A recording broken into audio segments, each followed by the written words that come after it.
I'm going to talk about how to use a Python script to quickly check for host name of a given device and then apply specific configurations that is meant for that host name that is configured on the device.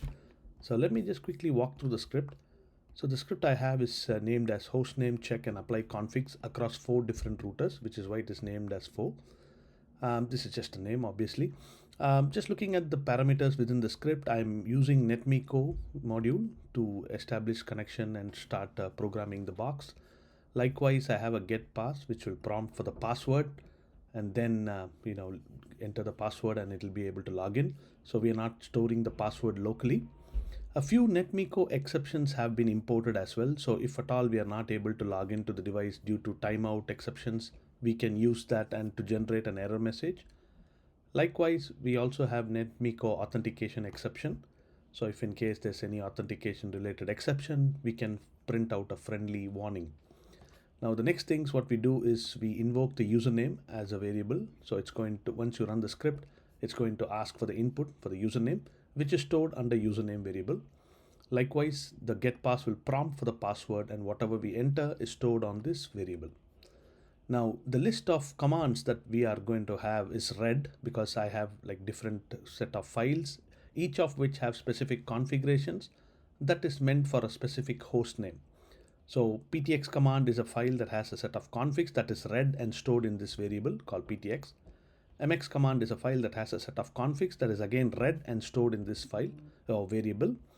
Likewise, there's another file called PTX1 which is again read and stored in a variable called PTX1. And any additional commands is another file. You just read it and just store it. So you can see I have 4 different variables, each of which is having a set of configurations that will be used to check and apply these configs once the host name is matched. Now the device list is something that we open where we have a list of devices that we will connect to. We will try to parse the host name, and if anything matches, we will start applying the relevant configurations. The interesting part is the for loop, the usual for loop where you log into the devices through a for loop, have some friendly print messages saying connecting to the router. The device type in this case is Juniper Junos because that is the model I'm testing this against. Obviously, with different vendors, the name will change. You can easily find it on the public Python website with a lot of examples for different vendors. I'm just printing out the IP addresses. The parsing values are the IP addresses taken from the device file because we have a for loop here, which is mapping to this one, as you can see. Username variables which are previously stored and password which are previously stored are all used to log into the device.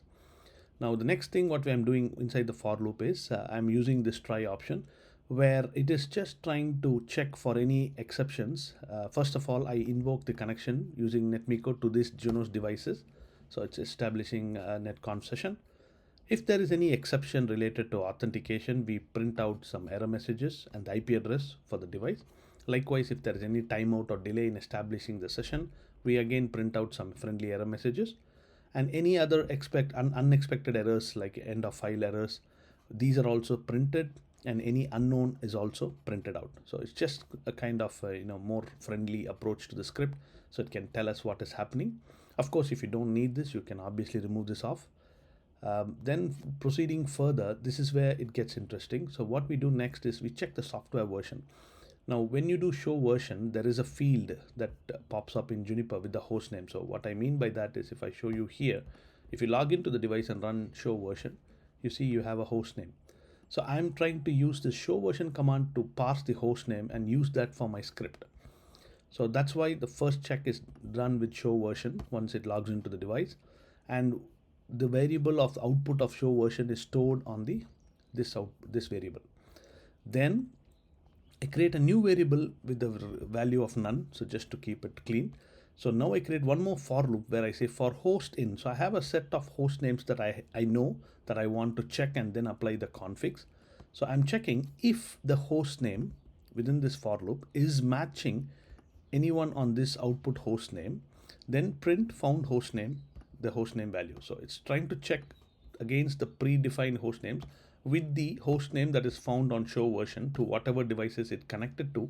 And if it found it, we just want it to print it out, like print host name found with the host name value. Now, then what we do inside this for loop is where we do if found hostname is equal to the hostname that I'm looking for in one of these 4 devices, then print again a friendly message and start pushing the configs that is relevant to that device. So I know that this config file is meant for this kind of devices. So it's going to push the configs that is meant for this particular host names and then commit and come out. Likewise, the same logic is applied using else if, where it's checking for this device, and if the host name is found, it sends this config. And in my case, the one that I am focusing on or going to test is or demonstrate is this particular host name. So if my script finds this host name, it is supposed to push the configs that is meant in this file. You can see the file names are all different. So, and finally, if there is any other device that is there, the 4 devices in my example, it will push its relevant configurations. If no host name is found, it is supposed to just say no host name is found. And finally, the script will exit. So let's run the script and see what happens. So before I run the script, I will show you all the commands that I have. So PTX-Commands. So we saw that we had files that is like PTX-Command, MX-Commands, PTX1. I'm just showing you all that. MX-Commands. You can see each of these commands has a region location. So PTX-Command is configuring as London, MX is US. So if I check PTX1, it is France, and additional commands is again USA. So these just different commands. So the key here is when my host name matches, I expect it should be setting the location to France because my location for this device has to be France.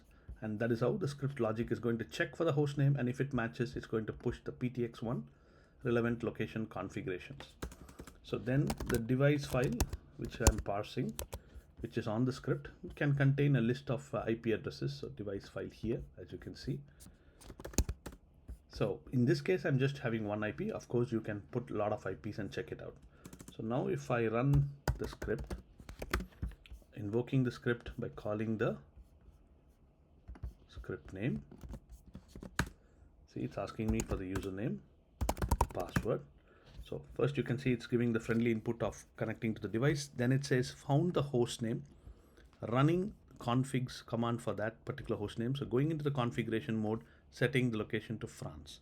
So which is what I wanted, because as you can see, as soon as my script is checking for this host name, so whatever scripts have this host name, I want the location to be set as France. And that is what it did, because PTX1 file, config file says its location has to be France. So this is what it has done. Now, if my script was to be edited, so let me just try to edit my script just to show you when the host name don't match what exactly it's going to do. So I'm just going to check it out here. So if I go here on the script, I'm editing the script. I will just put the name as 1 on the host name. So I know that there is no such host name as PTX1. Okay. Now I'm just checking if the host name matches PTX1. So because I know my script will not be able to find this host name as there is no device configured with that host name. So if we run the script, I expect it to report an error saying host name not found. So I'm starting the script. You see host name not recognized and not found. Hope this was useful. Of course, you can enhance the script and do whatever additional changes you would like. I will be pasting the script on the description of the channel. Bye for now.